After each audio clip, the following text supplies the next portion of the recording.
ತೆರಿಗೆ ಹಂಚಿಕೆಯಲ್ಲಿ ರಾಜ್ಯಕ್ಕೆ ಕೇಂದ್ರದಿಂದ ದೊಡ್ಡ ಅನ್ಯಾಯವಾಗಿದೆ ಎಂದು ಮುಖ್ಯಮಂತ್ರಿ ಸಿದ್ದರಾಮಯ್ಯ ದೂರಿದರು. ಅವರು ತುಮಕೂರಿನ ಅಂತರಸಳ್ಳಿಯಲ್ಲಿ ಮಂಗಳವಾರ ಸಂಜೆ 7:30 ಸಮಯದಲ್ಲಿ ಲೋಕಸಭಾ ಚುನಾವಣೆಯ ಬೃಹತ್ ಸಭೆಯನ್ನು ಉದ್ದೇಶಿಸಿ ಅವರು ಮಾತನಾಡಿದರು. ಕೇಂದ್ರಕ್ಕೆ 100 ರು ನಾವು ತೆರಿಗೆ ಕೊಟ್ಟರೆ ಕೇಂದ್ರ ನಮಗೆ ಕೇವಲ 13 ರು ವಾಪಸ್ ಕೊಟ್ಟಿದೆ ಎಂದು ಜನರಿಗೆ ಅರ್ಥವಾಗುವ ರೀತಿಯಲ್ಲಿ ಸಿಎಂ ಸಿದ್ದರಾಮಯ್ಯ ಮನವರಿಕೆ ಮಾಡಿದರು. 4,30,000 ಕೋಟಿಯನ್ನು ನಾವು ಕೇಂದ್ರಕ್ಕೆ ತೆರಿಗೆ ಹಣ ಕೊಟ್ಟರೆ ಕೇಂದ್ರ ನಮಗೆ ಕೇವಲ 55,000 ಕೋಟಿ ರುಗಳನ್ನು ವಾಪಸ್ ನೀಡಿದೆ.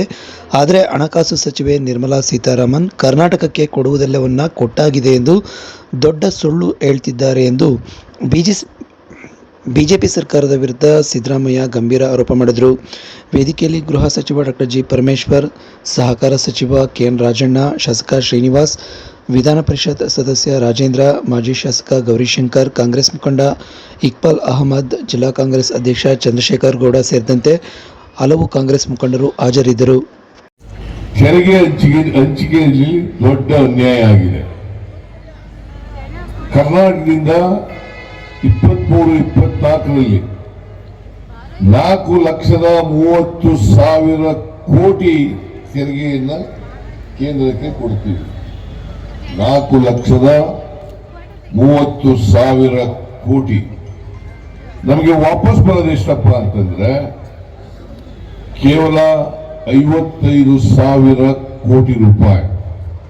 ನಾವು ಕೊಡೋದು ಕರ್ನಾಟಕದಿಂದ 4,30,000 ಕೋಟಿ.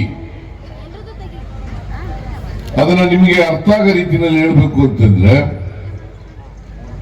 100 ರೂಪಾಯಿ ನಾವು ತೆರಿಗೆ ಕೊಟ್ರೆ ನಮಗೆ ವಾಪಸ್ ಬರ್ತಕ್ಕಂಥದ್ದು 13 ರೂಪಾಯಿಗಳು ಮಾತ್ರ.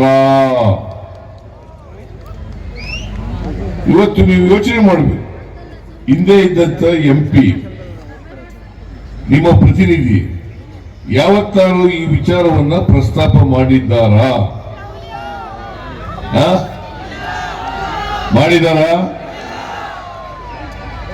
ಮಾಡಿಲ್ಲ. ಮತ್ತೆ ಪ್ರಸ್ತಾಪ ಮಾಡೋರು ಹೋಗ್ಬೇಕಾ ಬೇಡ? ಯಾರು ಪ್ರಸ್ತಾಪ ಮಾಡಲಿಕ್ಕೆ ಶಕ್ತಿ ಇದೆ, ಹಣಕಾಸಿನ ಬಗ್ಗೆ ಗೊತ್ತಿದೆ ಅಂತವರು ಲೋಕಸಭೆಗೆ ಹೋದ್ರೆ ನಿಮ್ಮ ಧ್ವನಿಯಾಗಿ ಕೆಲಸ ಮಾಡಲಿಕ್ಕೆ ಸಾಧ್ಯ ಆಗ್ತದೆ. ಇದು ಒಂದು. ಎರಡನೇದು, ಹಣಕಾಸಿನ ಆಯೋಗ ರಾಜ್ಯ ಸರ್ಕಾರಕ್ಕೆ ತೆರಿಗೆ ಹಂಚಿಕೆಯಲ್ಲಿ ಅನ್ಯಾಯ ಆಗಿದೆ, ಅದಕ್ಕೋಸ್ಕರ ವಿಶೇಷ ಅನುದಾನವನ್ನು ಕೊಡಬೇಕು ಅಂತೇಳಿ ಶಿಫಾರಸು ಮಾಡಿದ್ರು. ಸುಮಾರು 5,495 ಕೋಟಿ 5,495 ಕೋಟಿ ರೂಪಾಯಿಯನ್ನ ಶಿಫಾರಸು ಮಾಡಿದ್ರು. ಆದರೆ ನಿರ್ಮಲಾ ಸೀತಾರಾಮನ್ ಅವರು ಇದನ್ನು ಕೊಡಕ್ ಬರಲ್ಲ ಅಂತೇಳಿ ಅದನ್ನ ಕೊಡ್ಲಿಲ್ಲ. ಇದು ಎರಡನೇ ಅನ್ಯಾಯ. ಮೂರನೇ ಅನ್ಯಾಯ, ಬೆಂಗಳೂರಿನ ಪೆರಿಫೆರಲ್ ರಿಂಗ್ ರೋಡ್ಗೆ 3,000 ಕೋಟಿ ರೂಪಾಯಿಗಳನ್ನ ಕೊಡ್ತೀವಿ ಅಂತೇಳಿ ಕೊಡಬೇಕು ಅಂತೇಳಿ ಶಿಫಾರಸು ಮಾಡಿದ್ರು. ಅದು ಬರಲಿಲ್ಲ.